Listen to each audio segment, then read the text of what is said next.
The following is a Frank R. Wilson presentation.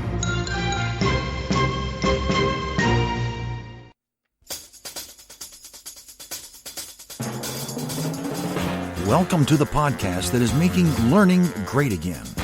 Your source for straightforward advice from those that are great leaders and entrepreneurs. No PowerPoint slides or behavioral models here. Just simple, real-world solutions to your leadership development needs. If you're looking for the latest trends from today's gurus, look elsewhere.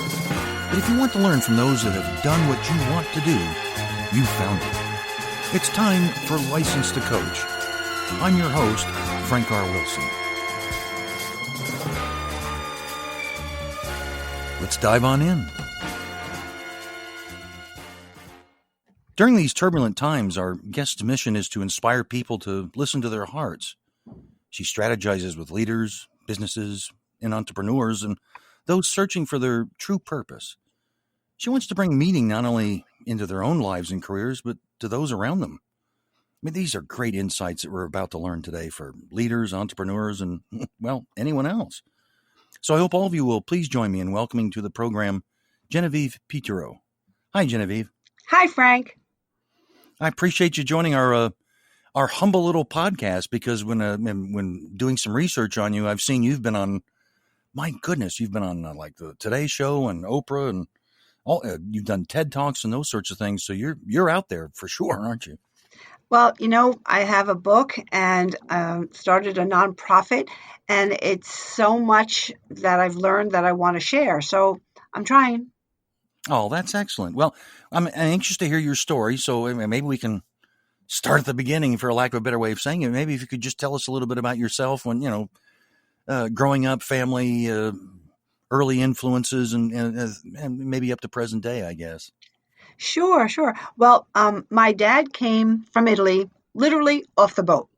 And his father took him to America to have a good life. He was 15, my dad. Wow. And then everybody wanted to come to America, wanted a better life and to have a family and give their children a better life. So my dad came to the United States, met my mom when they were in their early 20s, and had 4 children, and I'm the first one. So as you can imagine, a really traditional family life was what I'd call what we had. And being the firstborn, I know that my parents wanted me to have an education, but they also thought I'd have a family, and give them grandchildren, which I'm sure lots of traditional cultures want. Sure. And that wasn't my plan. I always wanted to be an entrepreneur, and I wanted to climb the ladder and learn as many business skills as I could and see what, the business world was all about, and then venture out on my own. So I was climbing the corporate ladder, not looking for a husband and to have children right away. And as I found a job in New York City that I loved in the TV syndication business, I started climbing that corporate ladder, and I was a workaholic, climbing. Mm-hmm. And I really, really enjoyed it. I thought that was the path that I wanted to success, and everything that, I thought I'd want in a life like Mary Tyler Moore. And at age 38, in my little co-op, I heard a voice in me, and the voice was loud and clear. And it asked me a question and asked me, if this is the next 30 years of your life, is this enough? Wow.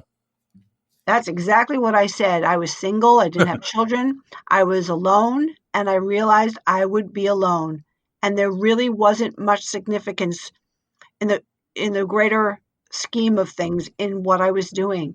And I realized that I wanted and needed meaning in my life. And that came with finding a way to bring children into my life. And I started reading in shelters. And that was the beginning of a new life, and the absolute just put the brakes on my old life.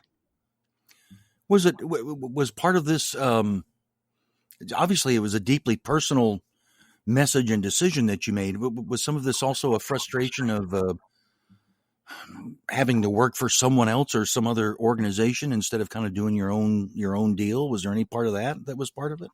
Well, I realized after during it, I think I was working so hard and such long hours, and just I got caught up in that chase, that Yeah. climb.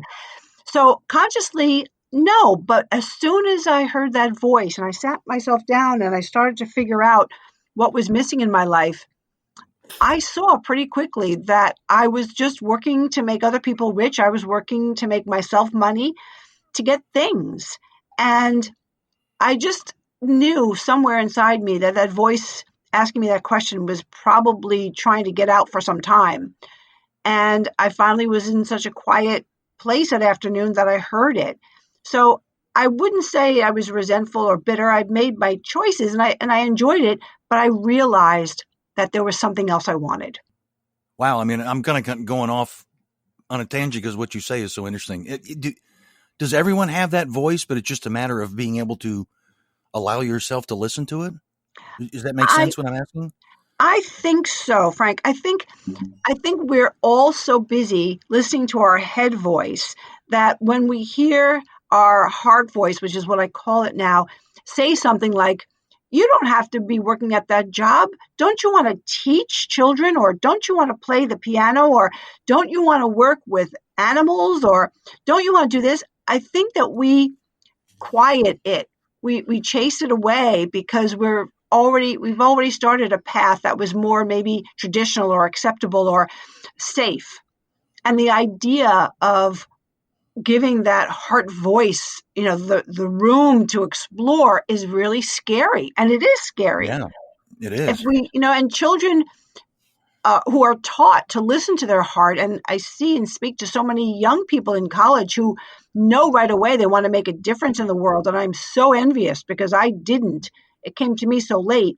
But I think when the earlier you start listening and encouraging and asking your heart voice to speak up, the better off you will feel about the path you choose. Isn't it?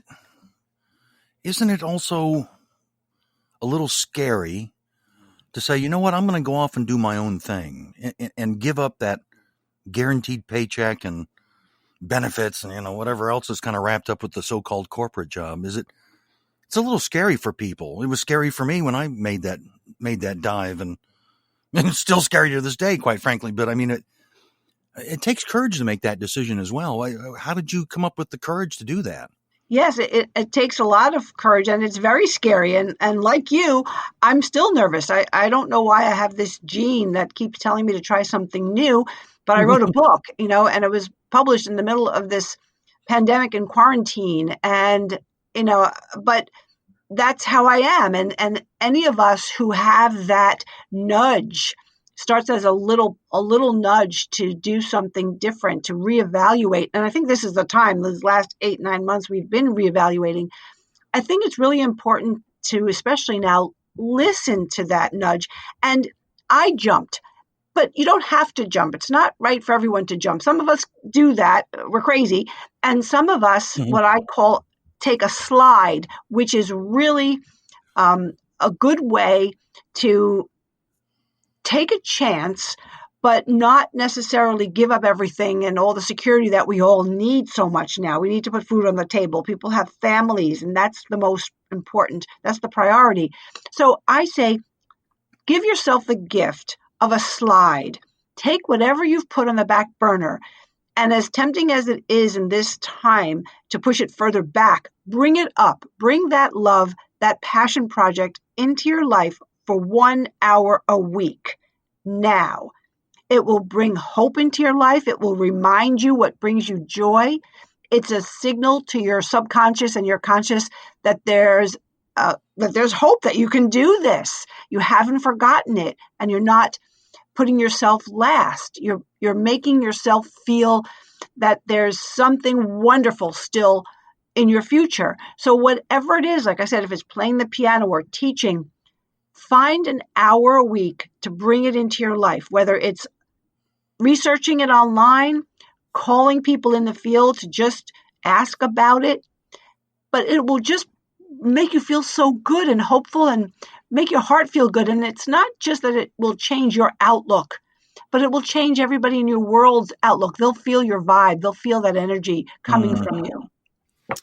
And that's this book that you mentioned. I mean, this is kind of what your mission has been here, for, I guess, recently, correct? Because I know you're a speaker and you've written the book and you've showed up on programs, those sorts of things. You're trying to do like what I said in the introduction is trying to open people's eyes and get them to realize this.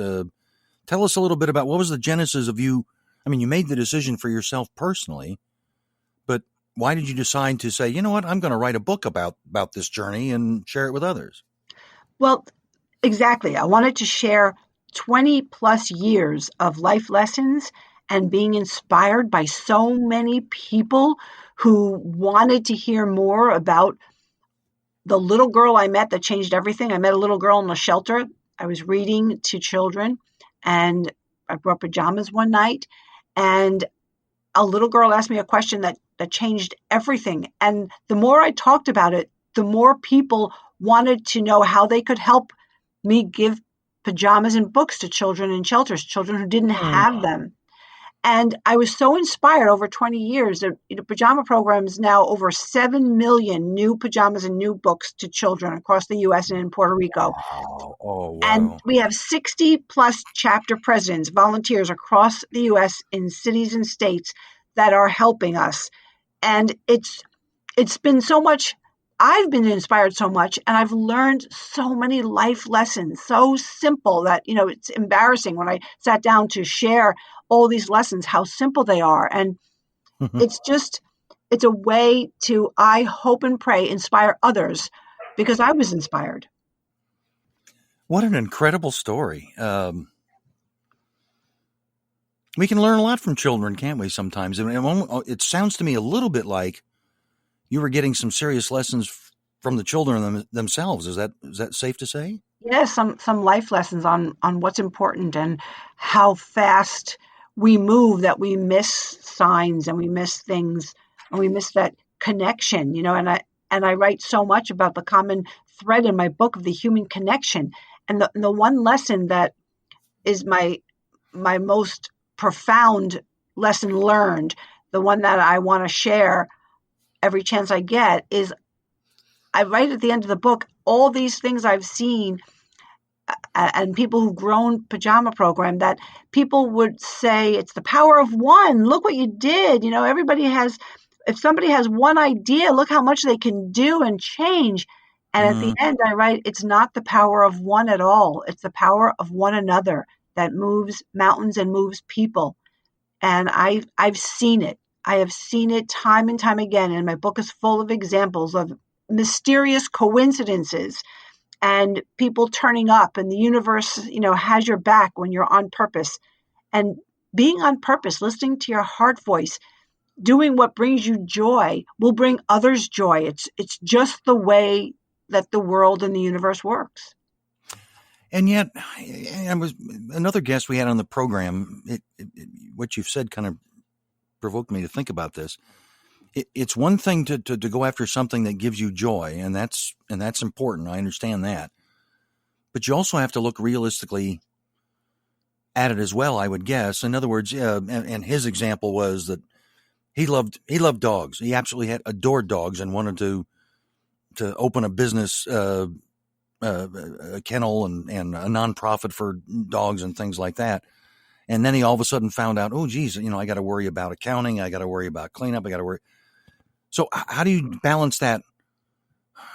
You want to do what gives you joy, but you also want to be realistic about what it is that you might be getting into. Does that make sense, what I'm asking? Yes, because my first thought when I had thoughts coming to me about how to bring these children into my life, and I met some of them, and I worked as a volunteer in shelters, reading at night, I thought, I can open, a group home or an orphanage. And I would love that. I would love to be there at night, tuck all these children in. And, I'd been to a few.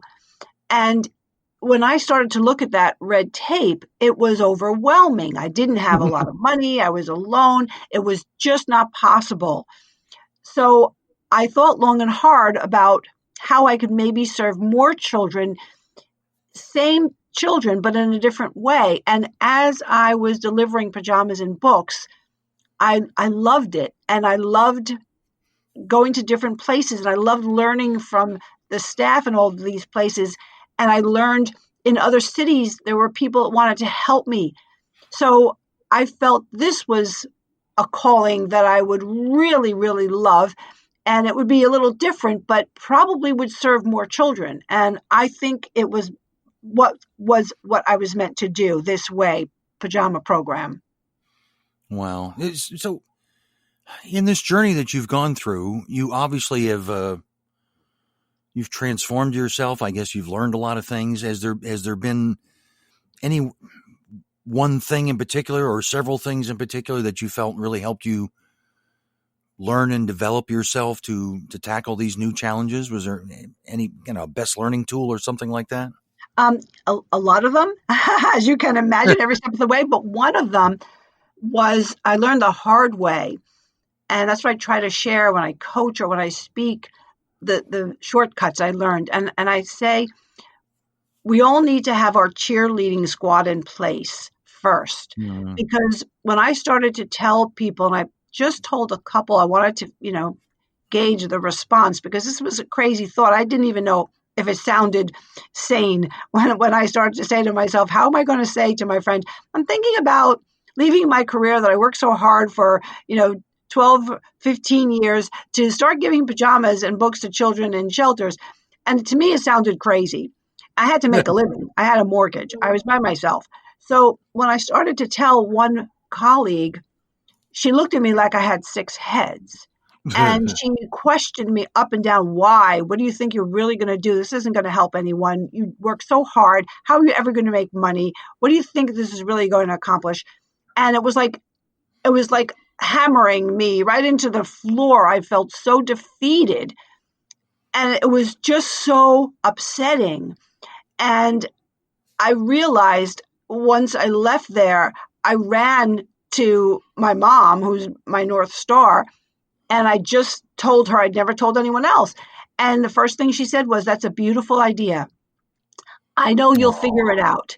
And now she's a mom, and she gave us the bedtime that I knew was missing for these kids in the shelters. She got it. But that just made me stand tall again and have confidence. And then I met a wonderful man who I married, and he said, go for it. So you need those cheerleaders first. Line them up, because I'm telling you, it took me a long time to get over her reaction. And it was so, so hard until I started going more and more to people that I knew who loved me, who would, ask me hard questions, but also support me. I can. This program's not about me, but I relate very much to what you're talking about. Yeah, having a strong support system is vital. Yes, for making any kind of a big change like that. I'm curious. Do you have any role models out there? People that you've admired from afar that you maybe you learned something from? Yes, I have some in the nonprofit world, of course, those who agree to, pick up the phone when I called and said, help, I don't know how to do this. I don't know what this is. So I have a lot of founders and executive directors of nonprofits that I admired, and they've been right there. And I try to do the same, answer yes whenever anybody needs some help. And then I look at the big ones that are changing the world, Richard Branson and people who've really taken risks. Of course, Oprah, she found her purpose right away. She knew when she wanted that talk show, in Chicago, that's what she was meant to do. And so, I always thought, wow, that's a beautiful thing to just do what you've always wanted to do, take that risk. So there are the people that you wouldn't know their names who are personal mentors. And then there are the ones that you do know that we all have those that we recognize their names. We'll get back to the program in a moment. But first, I want to tell you about our group, License to Coach. We provide psychometric assessments for individuals and small businesses that are looking for help with developing their leadership skills. Tools like the Myers-Briggs type instrument and DISC are just a couple that we use, and we also do 360 assessments. So if you're looking to develop your skills or learn more in terms of feedback about strengths and areas of development, we can help you with that. And it's all contactless. It's all done online, both the assessments and the feedback. That reduces the cost for you, which is what we want to try to do, is to provide a great service at a fair price. We also can work as a subcontractor if you have training seminars that require role plays. I have a bank of actors, including myself, that actually help make role plays more realistic. In fact, instead of calling them role plays, we call them real plays. So if any of this sounds of interest to you, as an individual or for your small business, to help develop your leadership development and entrepreneurial skills, give us a shout. Think about us. We might be able to help you. That's License to Coach. You'll find us at frankrwilson.com/license to coach. Or you can certainly contact us through our Facebook page, License to Coach, and we'll be happy to help you.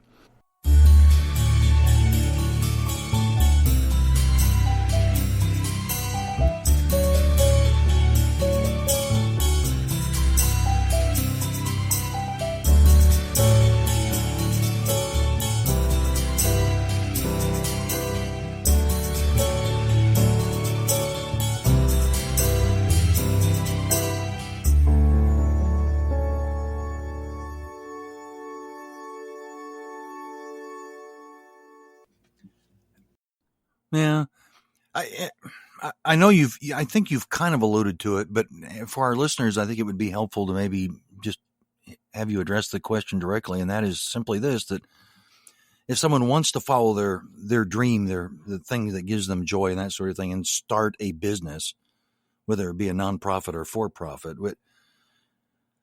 any particular advice you would give them in addition to maybe what you've already said? Is there anything in particular they need to be thinking about? Well, I think it's the same for any business. Mine just happened to be a nonprofit, but now I have my own business too. So, and I've talked to so many entrepreneurs. The human connection is everything. You find who you need by asking. You ask for help from those who've been there before. It's scary to ask questions and scary to say, I don't know this. And even in your heart, it's such a simple thing and you're embarrassed to ask for help. I had to get up the courage, but we want to help each other deep down. We really do. And I think if we shy away from taking that chance and asking for help or asking, who do you know who might know this? Who do you know that is an attorney that might give me a break? Who do you know that could help me with a budget? I don't have a lot of money, but I really feel strongly that I want to do this. Who do you know? And it's amazing how that human connection will lead you to miracle people arriving, to help you. It's just, and we're so afraid to, that word, be vulnerable. We're so afraid to ask for help, to admit we don't know something, to impose on each other. But I think if we've learned anything in these 8 or 9 months is people want to share. We need to hear everyone's story. We want to share. And I think the more that we just embrace that human connection, the more compassion, the more support, the more encouragement, the more we'll be each other's cheerleaders. Gosh, I couldn't agree with you more. And yet, and for some people, for some people, it does take a lot of courage to ask for help or to admit, hey, I don't know exactly how to do this, or to ask someone for help. And yet, I totally agree with you. People are more than, well, for the most part, people are more than willing to help out and offer advice and support and those sorts of things when you ask. And I agree with you. I think that's a real important step to be willing to take and to have the courage to say, look, I don't have all the answers. Let me find out who does. Yeah, I think everybody wants to pay it forward, and everybody's been helped. Yeah, pay it forward, exactly. Let's see. what do you? Is there anything that you've observed from afar that you find that entrepreneurs or people in leadership positions, anything that you've observed from afar that they seem to get wrong, or that it's a mistake that you see frequently? And if so, you find something, and then what can they do to kind of correct that? Yeah, I think we can do it all ourselves. And we run ourselves ragged, and that means taking down our families, everybody in our path not being there. I made that mistake. I was newly married, and even though my husband said go for it, I took advantage of that, and was a workaholic more than I was for corporate bosses, and I just ran over him, to do what I wanted to do, and ask him to always be there. And we had one car, and I just almost told him he had to drive me everywhere because these were children, and that he promised that he would help me, and now he has to help me. And I think we don't take a break. We're just laser focused, and sometimes that's a good thing. But I think and that whole word balance, we hear about Yeah. that. It's so necessary to just recharge, and it's necessary to have fun. And I think when we're starting a business or even growing a business, the fun takes a back seat because we're working so hard, and that drive is so intense. But we need to laugh, we need to walk, we need to love, we need to watch a movie. We need to get out of it, even though it's like dragging us away from our computer. Somebody, we've got to Yeah. let somebody drag us. No, I think you're spot on with that too. It's very tempting to want to have your hands on everything that's going on, because you kind of feel like that's part of your job, is to know everything that's going on. And yet it's having that, I keep coming back to the word courage, and maybe I'm overdoing it, but you have to have courage to allow other people in your organization, if you've built it up to at least where you're past you doing, being a one person operation, you have to be willing and have the courage to let other people do their jobs and to trust them to do it. Would you agree? I do. And even if you don't have the money to hire anybody, there are people that will help. Even if it's a small job, one less thing for you to do, you can ask a friend, listen, can you drive me here? Can you drop off these things? Can Mm. you, pick this up for me? Can you, take a look at what I wrote and tell me how it sounds? We all know somebody who's a good writer. Can you help me just edit this a little bit? You know, everybody knows people that will do something to help us. And it's not true that the time it takes to ask somebody, you could do it yourself. I get that whole concept, but we need to stop and we need to ask for help. And that was a Yeah, hard lesson for me. as it is, I think, for many people as well. So tell me about your book then. The book that you have, and I realize you've probably been referencing a lot of things that are in the book, but tell us what the title of the book is and what it was you were hoping to accomplish with it. Sure. It's called Purpose, Passion, and Pajamas: How to Transform Your Life, Embrace the Human Connection, and Lead with Meaning. And at the end of every chapter, it's the story of the how and why Pajama Program came about, why I had that 180 switch one night in one moment. And at the end of every chapter along the story are heart of the matter takeaways. And those are the life lessons that I learned every step of the way, that I wanted to share, things that inspired me that other people did or did to help, or that I witnessed that made a difference in my next steps. And they're specific to my journey, but I made them work pretty much for any of us that are starting something new. And there's a lesson there for all of us in every chapter at the end. And it's a sort of a gift to everyone who was there along the way, who got us to that last chapter where I say the 7 million pajamas and books are because of the tens of thousands of people in 20 years.